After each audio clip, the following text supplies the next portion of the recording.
All right. So here we are, another episode of Showtime with Golden Tate. I have a good buddy that I wish I would have got to spend more time with on Special Forces. Nathan, thank you for coming on. I'm excited to get into it, but I must show you some love and give you a shout out.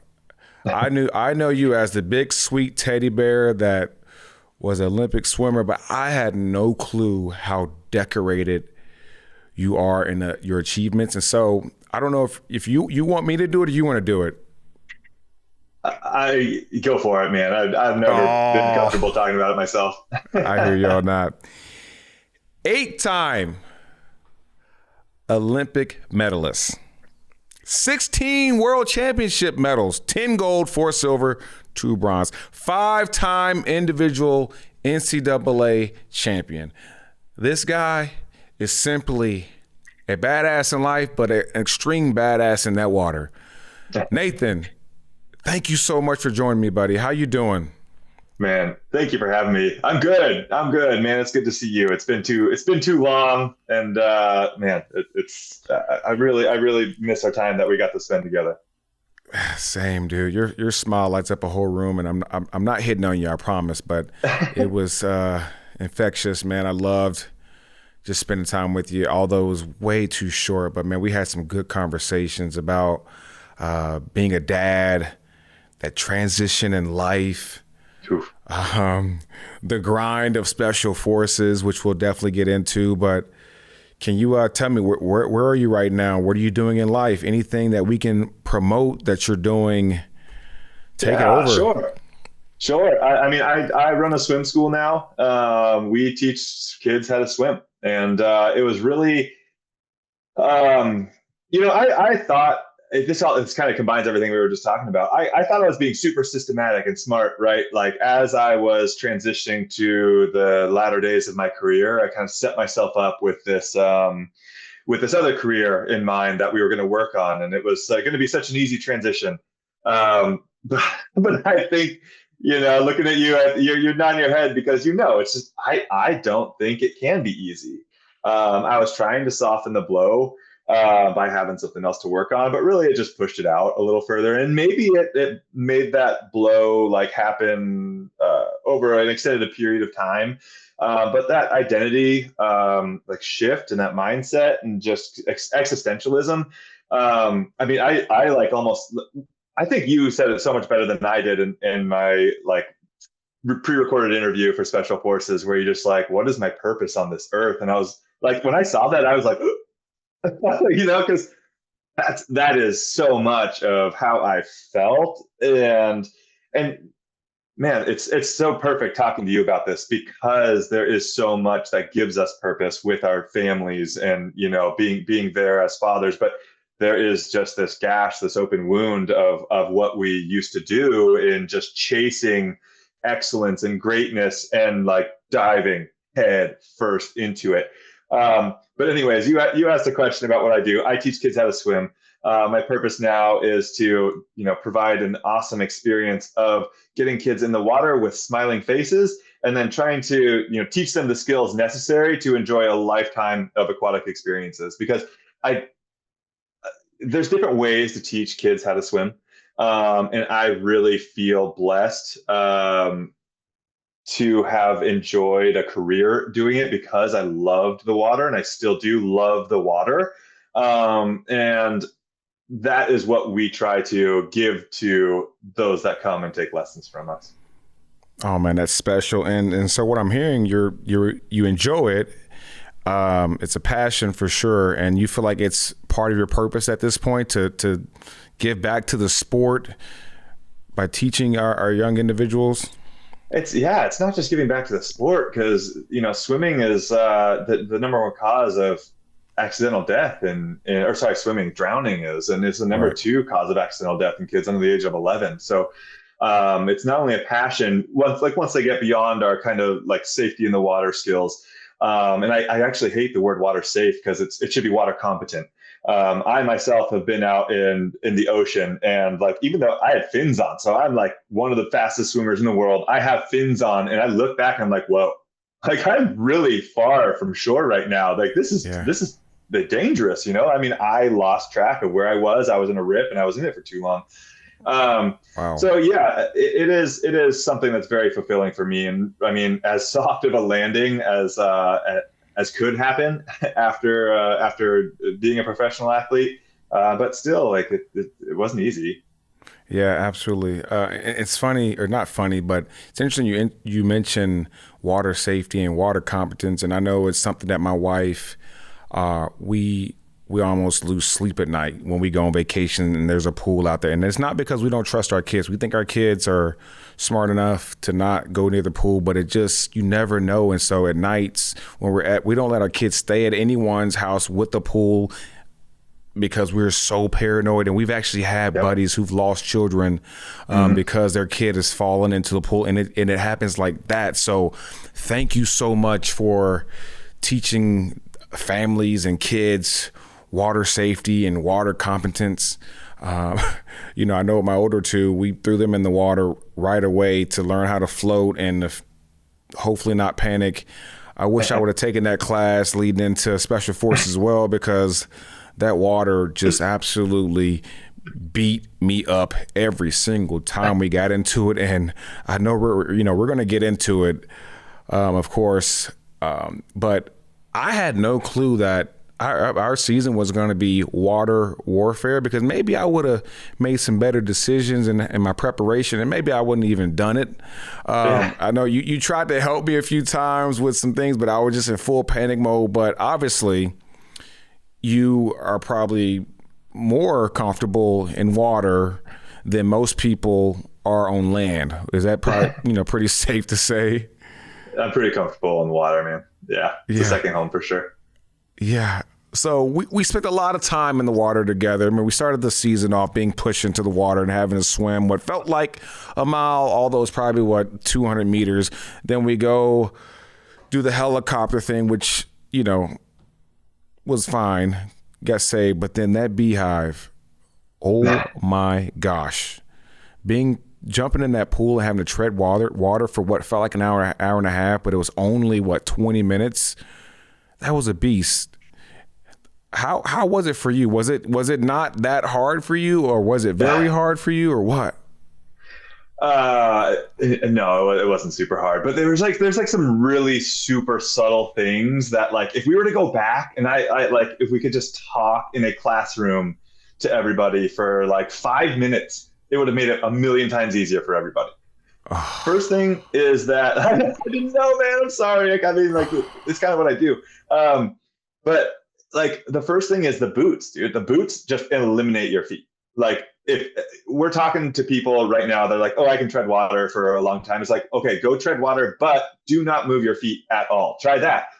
On top of that, everybody's reflex is to kick their feet. And if you kick your feet with those boots on, you're actually going backwards. It's going to pull you under. So like, everybody's kicking and then they're fighting against themselves. The DS know what they're doing, man. It's crazy. The lack of breathing. And then on top of that, it's cold water. So like, first of all, we're sleep deprived. We just woke up at 3 a.m. We did a couple challenges already. We ate like a white bread and like slice of turkey sandwich in the afternoon, right? So we're like sleep deprived, we're panicky, we're all emotional because we're like, what the heck do we get ourselves into? This is so real. And then all of a sudden they put you in this environment that, like, cold water automatically, no matter what you do, no matter how adapted you are to it, it causes this panic, it's surge of adrenaline and cortisol into your brain and your body. So no one can think. Like, my experience there when people ask me about it was crazy, because I can tread water for I can tread water for hours, but I was scared because of how contagious everybody's energy was. And that was something for me that I really learned from my experience. I was like, holy smokes, like the water, like when I was training, I was spending 4 or 5 hours in the water a day sometimes. And obviously very comfortable, but like, I was like, people are panicking. Should I be scared? Like, it really got to me, man. It was intense. Yeah. Honestly, it was impressive. Like, when I was off to the side trying to catch my breath as I'm watching you and Allie and Brody and Carrie and whoever else was able to stand and Alana to stay in the middle. I was like, God, I wish I could do that, but I'm just not meant for this. I had no clue what I was doing. I would try to get back in the middle, then I'd get my rhythm would get thrown off. Someone would splash me, and it got to the point where I was so tired that I would let myself sink to the bottom just to give my muscles some rest. And I would just try to push up really, really fast up to the top of the water where I get so high at the water that it'd buy me a few seconds and I get back to treading. And I just had nothing. I felt so helpless. And then as I started doing this research on you after the fact, I see that you were like an ambassador for USA Swim.org, and I read this saying, this is what I read after the fact. I thought that everyone knew how to swim. But when I heard the statistics that 64% of African-American children, 45% of Hispanic or Latino children don't know how to swim, I was shocked. And I realized that I need to do my small part to make the world a better place. And USA Swimming Foundation is a great platform to do the difference. First off, kudos for being an ambassador and teaching people how to swim. But, I'm part of that 64% African American. You should have shared some of that knowledge with me because I needed some help in that water. And I remember you telling me like, man, fill your lungs up. But I couldn't even do it. I was like, it's too much of a panic. And so if I could do it all over again, I would come hang out with you out in the Bay Area, get some lessons and figure it out. I know how to swim is the thing about it. Like, I felt like I was a sufficient swimmer. I had passed a swim test. I looked around at the competition. I was like, I don't need to be the strongest swimmer, but as long as I'm not the worst swimmer, I'm probably going to be okay. But anytime I stepped foot in that water, I felt like I was just nothing in it. And I don't know why. That hurts to hear. I wish I could have spent some more time with y'all. I mean, really. So there's just a couple things. Like the reflex they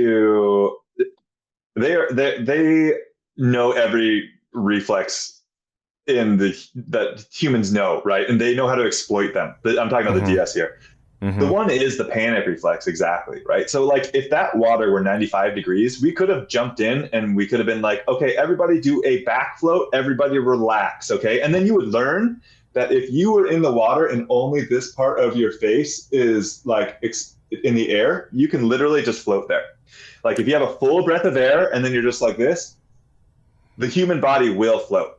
But it's cold. Like I did that a couple times. I was like, nah, not worth it. I'm getting this kind of, I didn't know if the water was like clean. I was getting it in my ears. I was like, it was too cold. So I just kind of kept my face above the water. But like, yeah, next time you go to a pool, just like, go to a place where you can stand up if you need, and make sure that it's not like a gradual place that goes gradually deeper. Because I really hate pools that are like that because it's dangerous, right? Like you might float to a point where you can't touch anymore, and then you panic. It's no good.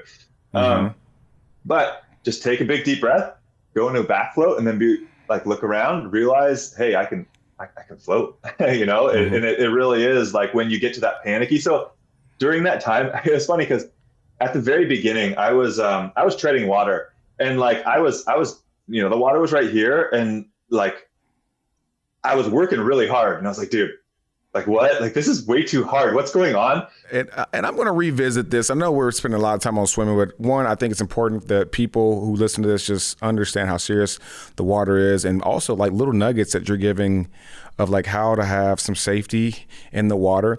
However, I will combat what you're saying a little bit, and more of a like kind of a question form, not even anything more than that. But okay, you say if you do the certain technique of getting in the water and keep this much of your face out of the water, you'll be fine.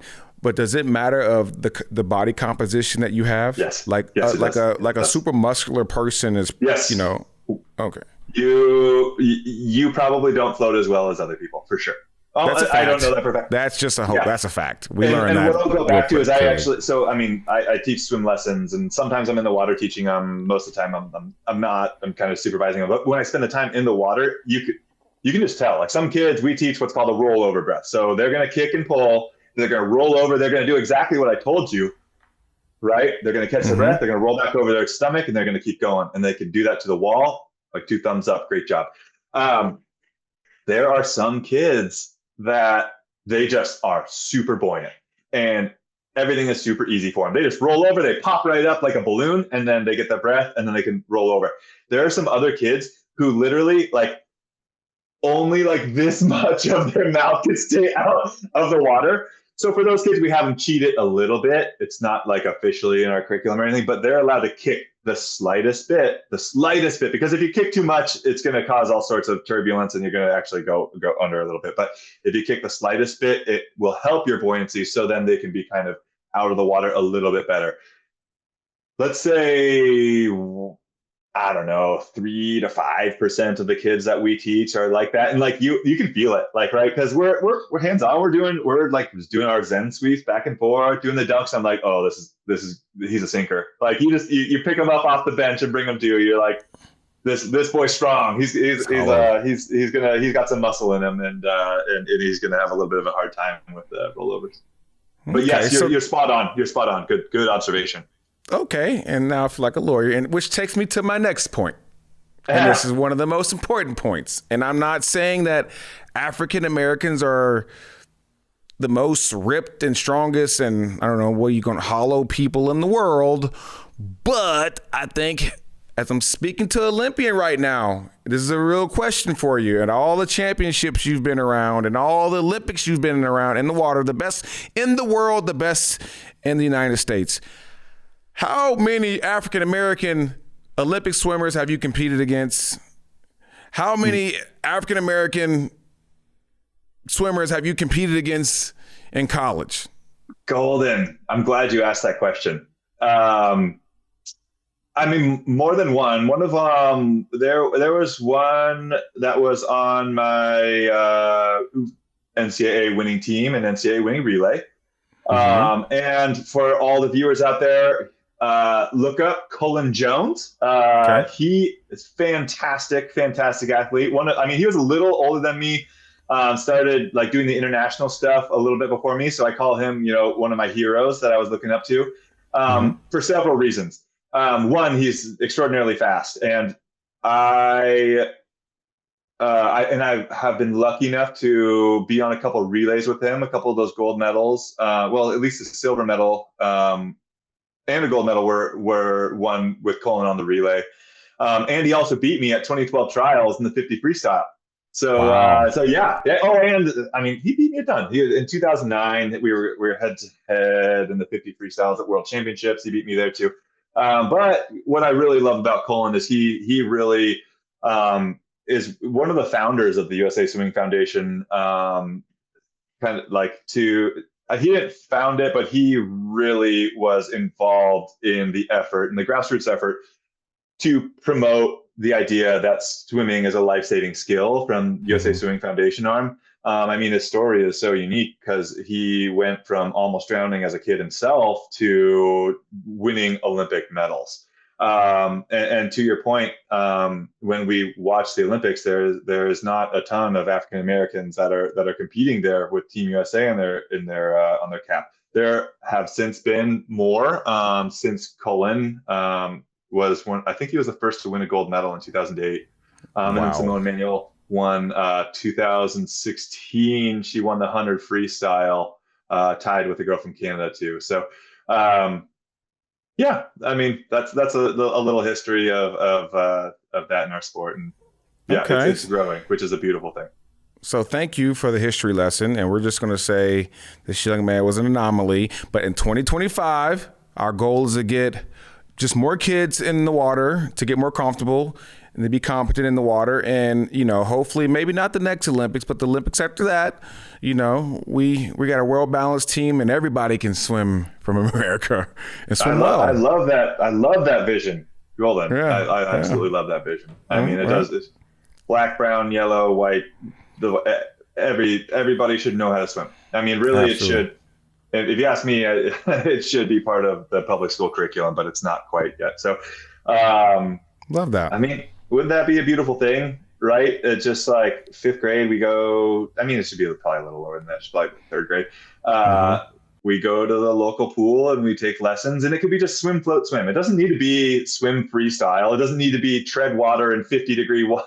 in 50 Right. degree water in combat boots. But if they could do something where they fall in, they can get to the wall, they can get themselves out. Like that means that would be a beautiful thing. That would be an absolute beautiful Absolutely. thing. Absolutely. Well, for the viewers out there, I'm sorry that it was this long like water safety thing, but it was really important because it's a real thing, and we got It one of the is. greatest, most decorated athletes of all time out here chatting with us, and he's on the board. So it's important to take time and draw attention to that. But now let's get into special forces a little bit more. I know we talked about Yes. all the water stuff, and we're going to move forward, but when you found out that you or accepted the offer to be on special forces, did you do anything to prepare? And what was it? Dude, so for as comfortable as I am in the water, I was not, and and I have since detrained my abilities on land. Um, I mean, I never did any running. We were discouraged from running. It would it would tighten up our ankles. Like as swimmers, you want really floppy ankles. It messed up my lower back, and just kind of messed with me in that way. So I never did any running when I was swimming, but I knew that we'd be doing this stuff with the ruck on at Special Forces. So I was just trying to get my body used to that being being vertical. Yeah. I mean, it was a real thing. I mean, you talk to some of the other contestants. I think the ruck was a really big deal for them. I think I did a really good job of preparing for that. And then the other thing I didn't do a good job of was of taking a boxing class, which I certainly should have. Bro. Oh my gosh. Since you just took it there, let's just go ahead and get into that. The quote of the episode, and my heart just left my soul when I heard you say it. Nathan says, I have extremely little experience with violence. I've never been in a fight, never punched anyone. Oh, that just sat heavy with me because like you kind of can tell like you're just a happy spirited person. You don't even want to like argue or anything. You're not really a smart ass. You're just a very wholesome, kind human that I would not expect to have fought anyone. And for that reason, because I kind of figured it would make sense for you and Cam to mill, box, whatever you want to call it. Yeah. Part of me, like, because at this point we were like pretty tight homies. Like right away we hit it off. Man. We were always in the Land Rover chatting it up, having a good time, talking about real stuff in life, special forces. And so I had like a connection with you. And like part of me was like, man, whenever we have to fight, I don't want to fight Cam, but for the sake of Oh man, my homies, I probably should fight Cam because maybe I can make it out of this with just like a little bruise here, bruise there. But then if Nathan has to fight Cam, because I know Cam as a football player and I know where we have to take ourselves to get in that mindset, oof. I was like, dang, nothing good's going to happen from this, unfortunately. And sure enough, man, Yeah. that one blow to the nose. Yeah. Can you take me through like leading up when we packed our mouthpieces for the day? Like what's going through your mind? Are you figuring that you're going to have to fight? Once, just take me through that. And then also finish with telling me like when you got hit in the nose, what happened? Like, Yeah. I mean, I don't know, dude. I kind of knew. I mean, like you said, you pack your mouthpiece. You kind of knew it was coming. It was intense. I've seen people fight in school and stuff, but I was never there for it. And certainly when fights happen in school, it's like pretty fast, right? Like someone ends up on the ground, you break it up, it's all done. By the time things happen, like by the time I saw anything, it was all over. I've never been in a real life situation where the fight kept going. So right. like for us, and to your point, we just were starting to bond. It sounds weird, but like through trauma in a way, right? We're like sleep deprived. We're like, dude, we've seen people pass out at this point, like in our arms. Like this is crazy stuff that's happening so fast, like in rapid succession. Like talk about creating bonds in a really short amount of time. That is how you do it. And then now we have to see each other, like we have to fight each other. Like it was just like there's so much going on in your mind. Like, oh my gosh, like, are they okay? Like, am I up next? Like, what am I going to do? Like, this is like such an emotional experience. I mean, to that point, I mean, it was a, I don't know if there is a possible way to capture how emotional it all is. And you're there, and like, as this is happening, like, as like Marion gets like, beat up, and like, you're seeing, like, I mean, I remember Brody and Carrie's fight. Like, you just see them get up a little slower than, like, like their brains like taking a minute to catch up with time. Yeah. And like, when I saw, I was like, this is shit. This is real. like they're not, like, this is happening. We're getting hit in the head, and like, it's messing with you. And like, I started hearing my heartbeat in my ears. Literally, like video games, right? I was like dunk, dunk, dunk, dunk. And I was like, oh, whoa, this is, holy smokes. And then, like, yeah, I too knew I would have to fight Cam, and like, I knew I wasn't going to win, but I was hoping to get out of there not losing. They're not, not get medically rolled from it. Right. And I mean, it was interesting. There was a moment, and it was so primal. God, I mean, I was only there for 3 days, and I really do look back, and I'm like, I learned more about human nature in those 3 days than like a master's degree in psychology. It was insane. Sure. And there was this moment, and I got a hit on him. It probably wasn't a great hit, but I did hit him, and then like the switch flipped in him, and that's when he started kind of charging me. Mm-hmm. I mean, there was nothing.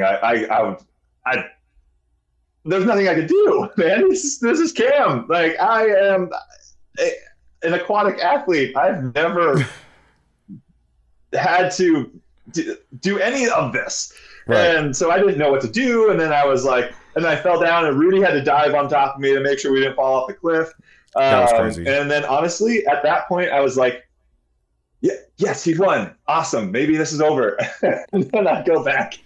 And I remember Q, like, looking at Q, and he was like, all right. And then he kind of like, he looks at you. And then I remember him doing this to me. He goes, looking around me, looking at Billy's eyes to see if like we were going to keep going. And then he got the yes. And then he was like, all right, come on, like, we got to do this. And I'm like, go again. Damn it. So yeah. Man. And then, you take it in the face, and then you just kind of, so I knew I got hit in the face, and I was on the ground. And when I looked up at you look up, and then the first thing I see was everybody else. And like, I could kind of see y'all's expression, and I was like, oh, something's wrong. I'm bloody. This isn't good. And then, yeah, it was just a bummer, because I mean, I broke my nose, and like, if it was just a bloody nose, I could have kept going, but they were like, they were like wiggling it around. They're like, no, I can feel it moving. This is like, I'm like, you guys went and did some really physical tasks like that. My nose, even with the help, like the Band-Aids and all that stuff, it didn't stop bleeding for like 6 or 7 hours. Oh my goodness. If I would have done a boat, like rowing, like thing, like got my blood pressure up again, probably a good thing. I wasn't able to continue, but I was super bummed that was the end for me. We all were, man. And we all had a heavy heart, man, when you left, man. We did not see you having to exit that way. And, I guess as we sit back and look back at it, we're thankful that it was like just a break, I guess, because it healed by itself, right? Like, you didn't have to go and have surgery, did you? No. So I mean, I was just like super careful, just let it heal. It was fun. When I came home, my daughters were all over me, and I was like, oh no, like, don't touch my nose. Yeah. Did you get one of those like basketball masks, like it's plastic and clear all the way here? I just kind of let it do its thing. After a couple of weeks, it was all right. Oh my gosh, man. Well, kudos to you for fighting through that, man. That's just my heart. Thanks, man. You know where to go after that, but we're gonna figure it out. Is there something that, after watching, I don't know how you want to say, if it's the 2 episodes or 4 episodes, it depends on how you watch it, but is there something that you wish they would have shown that they didn't show in the episode in regards to you, or any experience that you remember happening with someone else? I mean, there's so much. There's Mm-hmm. so much, man. I mean, 16 of us, like, and I really do think like we were sleep deprived. We were running at a caloric deficit. Like emotions are so high. There were way more emotional flare ups than they've shown, like between each other, like that they haven't still shown. Like that the beach day is the kind of what comes to mind. And like we were like carrying logs. We were doing sit ups with them together. We were doing the like I forget what they call them, but the thing where you touch the water behind you, like. Oh, and then when we had to stand up, I could not for the life of me like actually stand up. I'm just like Mm-hmm. I don't know with that on that like decline, I just couldn't do it. Thank God Yeah. Allie was strong and I could kind of like pull her back and get myself up. But I Right. mean, we were digging deep. Like every single one of us were digging deep, and like there's just no way to show all that. They have Right. the footage, but like it's just 10 hours of airtime. So um, I just wish they, I mean, yeah, if they just even show or spent some time clipping together footage of just that. Cause like it was for me, I loved it, man. I mean, that was the first time I had, in a way, I kind of think about it as being coached, right? Like I Mm-hmm. feel sad, like not have like, in some ways, like I don't know if you relate to this, but like I had a sick obsession with trying to impress my coach. Like and through doing that, like I would make myself better, right? And like he Mm-hmm. had super high expectations, and I knew he had super high expectations. I knew I was gonna be better by doing my best to try to like impress him. And like this brought me back, man. Mm-hmm. This brought me Mm-hmm. back to those moments. And I remember like we were carrying a log and like I was doing what I thought was running, and then like Billy from behind me and Brody was in front of me, and Billy goes, catch him. And like, I just like had an extra gear to go to where I would have been. If I was alone, I would have been like, I'm running as hard as I can. And you Right. hear someone behind you and you're yelling at you. And then you're like, holy smokes. Like, and it really like some of their lines can maybe come off as a little bit cheesy. Like you're going to find something within yourself that you never knew. But like in that moment, I was like, oh shit, they're right. Yeah. Like, that's Yeah. totally true. And it helped totally happen for me. And like, yeah, man, it was so special, so cool. Yeah, man, it was cool. If you could sum up your special forces experience in one word, Yeah, what would it be?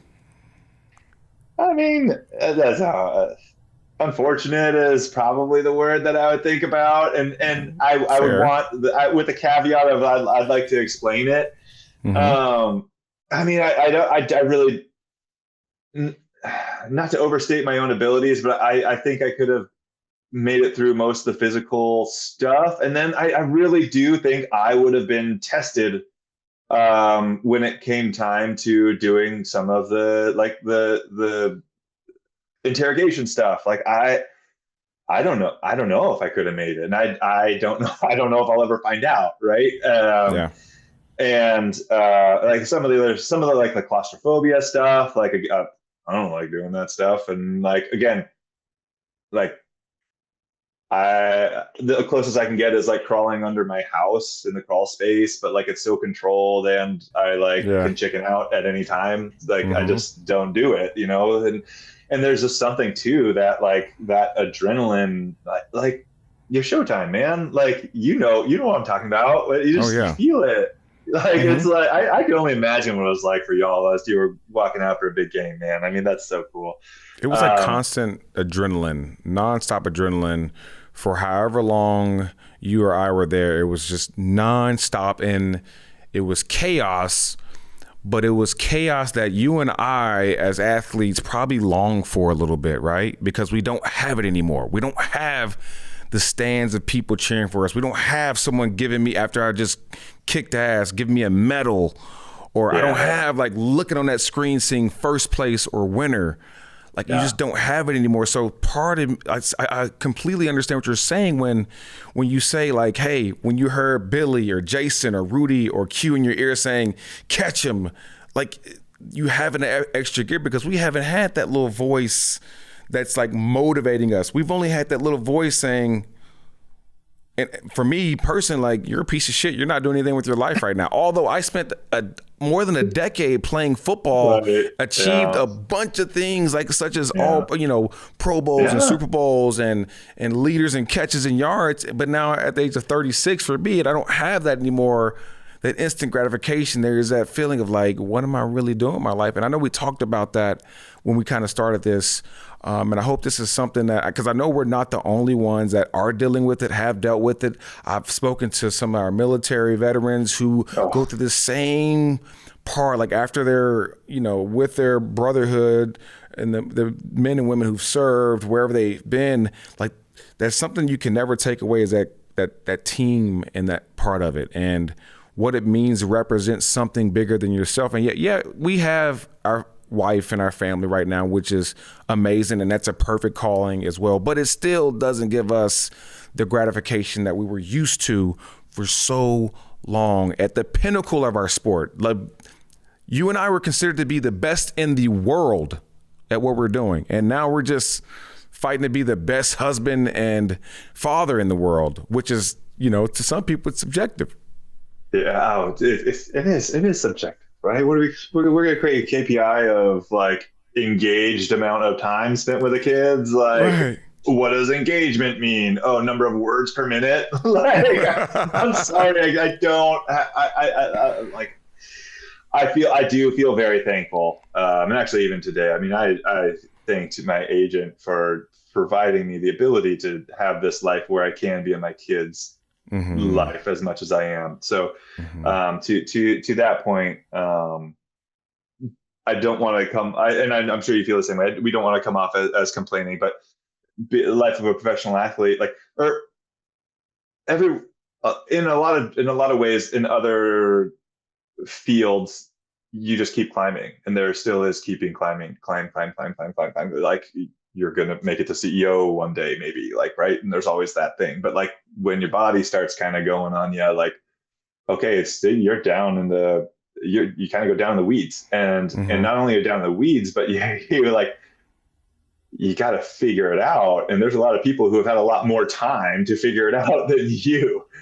Right. Yeah. And it's going back to being a beginner again. And it's not easy. It's not easy. And I'm glad people are talking about it now, man. I mean, it really, to do this alone, I don't, or to look at you and not feel comfortable saying that, like, yeah, there were days, or there's times where I wondered, what am I doing? Like, that would be really, really hard. Yeah. And kind of while we're on that, I want to challenge people out there who are dealing, because look, I'm not going to be naive. We all dealing with something. Some of it's big, some of it's minor, but we dealing with something. And like, I want people to really, like, we get caught up on this blanket, like, response. Hey, how you doing? I'm good. Now, I want people to like really think about that question. When I ask you, like, hey, bro, how you doing? Like, I want you to really think about it and really like take a step. Like, am I doing well? Yeah. I mean, and I want you to just explain to me why you're doing well. Man, I'm so blessed because this is where I am in life. And a good part of my life. Oh man, I'm really struggling with an addiction or self-doubt. Like, we need to talk about that stuff. And I think it's like, I'm in the point where, man, it's okay not to be okay.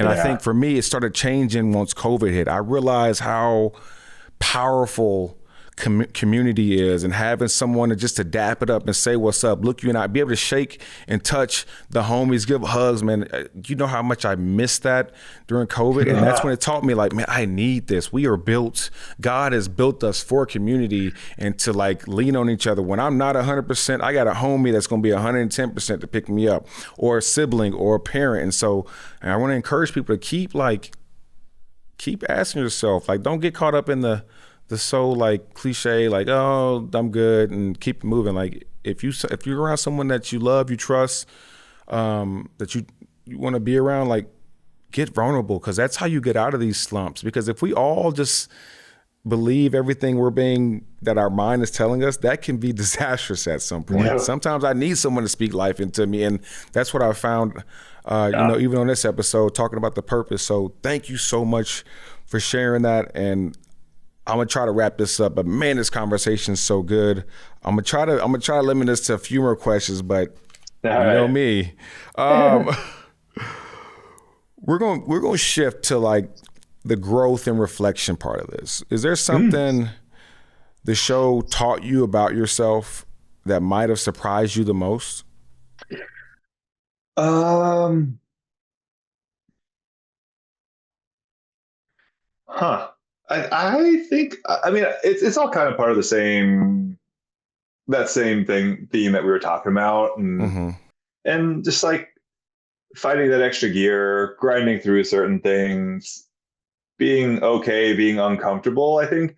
I mean, for me, so like my sport is like pretty interesting because like I was kind of like I was a cat, like I was a sprinter. So everything like the stars kind of had to align. I had to do my best to make those stars align, to be like, do my absolute best. Like if my shoulder was irked, I would go see the chiropractor and I'd go see the massage therapist. And, we make sure that it was like at 100%. And I'd try to operate at 100% all the time. And if I wasn't operating at 100%, I'd be like, oh, I need to go sleep. And I need to go have some protein. I need to have my creatine. I need to make sure that like I'm recovering. I need to do all these things. And then through this experience, I was just kind of like, well, those days are over, man. Like I was holding on probably a little too much. And it's like those days are over. Like the time, like I have 2 young kids. The days to grind right now and to be like, I am tired. My brain is not operating at 100%, but like I got to get this thing done. So I'm going to go ahead and do it to the best of my ability, and then maybe take a second look at it tomorrow after I do sleep. I think that it was a really good thing for me to experience that. I don't know how long it would have taken me to kind of shift out of that, like, oh, I need to be well rested for everything kind of mentality. But I'm certainly grateful that it's not there anymore. Okay. That's such a good answer. And I'm going to go back to this fighting thing again, because I have a genuine question. If you had to mill or box someone else besides Cam, who would you want it to box, or who do you think you had a decent chance at kind of continuing Special Forces? That's a good, I mean, I don't know.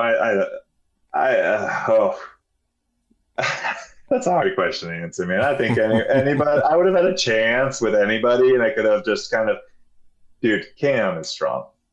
Cam is one of those guys where your hands are up, and if he hits you square in the glove and it still hits your face, it still freaking hurts. Heavyweight. And I'm like, I think my arms are long enough that I could at least intimidate people. Not that like it's maybe warranted, but like it's still something. I don't know. People really like.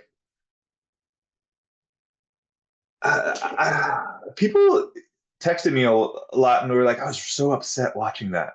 And that I'm not quite sure I didn't get upset watching it. And I would do it again. I would absolutely, like, if I had the chance again, I would do it. I would want some preparation. I would want to learn how to dodge more clearly.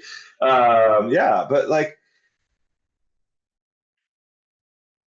that was part of it, right? That was part of the entire experience. And to like, I don't know. Yeah, it's just part of the game. And I would love to, maybe in another lifetime, get another shot at it.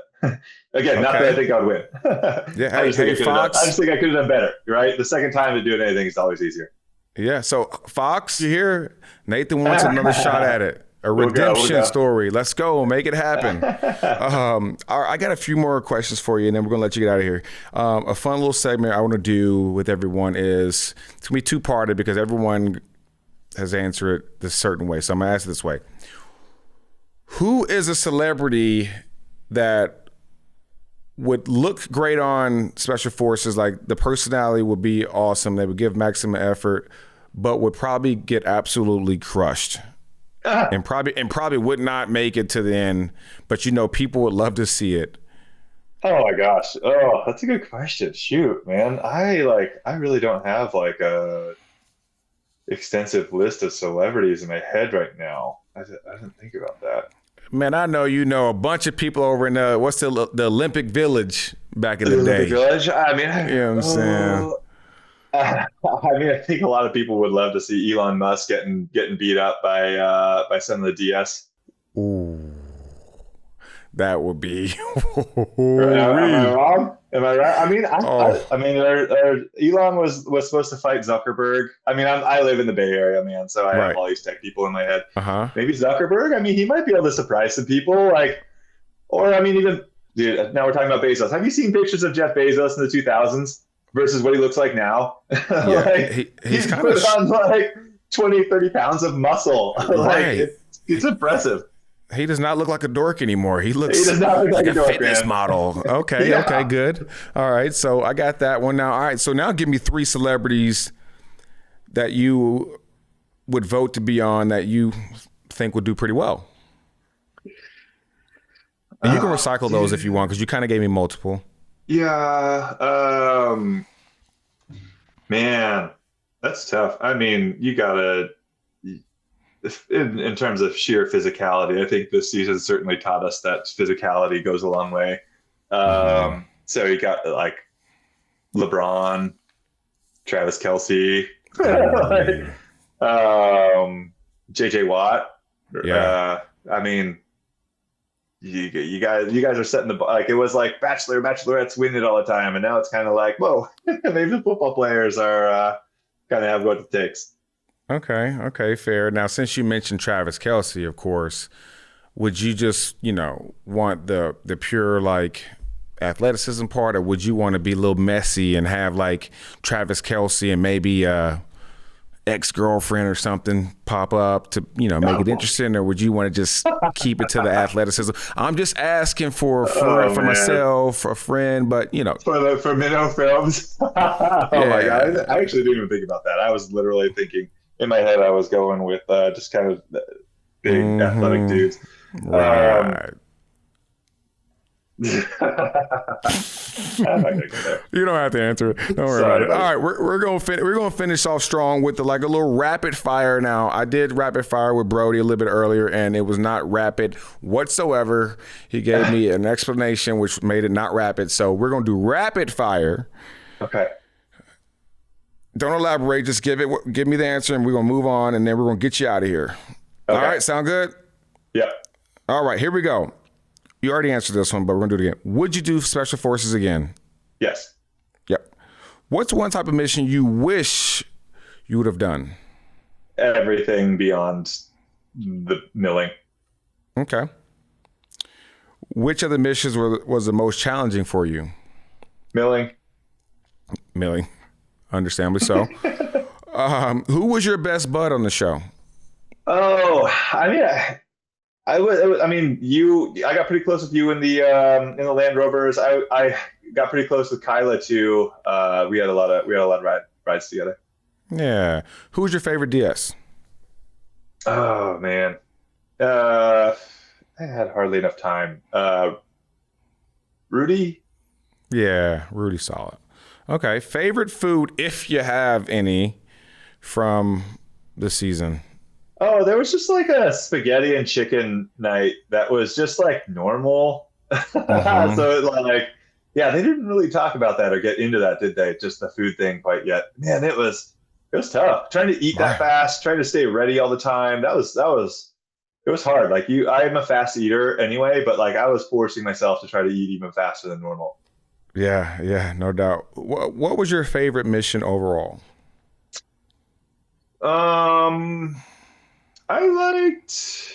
I only had a couple of them. I think jumping off a bridge. Yeah, that was pretty cool. As long as you didn't do the air pistols and hurt your ribs Pistols doing were it. a bad choice. Pew pew. Is there a quote that sticks out from the DS that you kind of carried back with you? Yeah, actually. So it was actually when Foxy was showing us around. I'm not going to say this too loud because my daughters are cruising around the house, but I don't know where we were, and you might have honestly been in the chicken coop, but he was like, when there's fuck all to do fuck all. And it was just basically making sure that we were ticked and tied for everything at all times, right? That our ruck was packed or very close to being packed. that our water, our canteens were always topped off, all that sort of stuff that's like really small and like in regular life, you just Details. kind of let it go. Hmm. Yeah. Yeah. And kind of to your point, and then we'll finish up, but like the ticky tack and stuff is like in the military, those are things that get your buddy killed, or you fail the mission, or you sabotage the country you're representing. And I learned like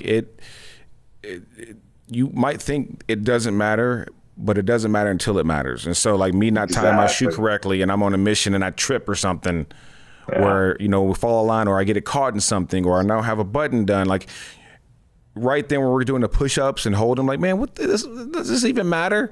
But when you put it out there, like in the real military, real life, like when it's all on the line, it absolutely matters. And so I learned so much about myself as far as being more disciplined in everything I do. And it was like, well, here's one. I forgot about it until now. How you do anything is how you do everything. That's one of the ones that they said out there, and like it makes complete sense. Yeah. When you go back to that beautiful family, Nathan, thank you so much for joining the podcast, Showtime with Golden Tate. Man, I'm so grateful for the time I got to spend with you, man. I'm so excited for what you're doing for yourself, for your family, but also for our world. You keep doing your thing with water safety and being water, what do you call water competent? Water competent, And you're saving lives, brother. You're doing God's work, and thank you so much for that. And I cannot wait to give you a big hug whenever that is. When I come to the Bay, I'm definitely going to hit you up.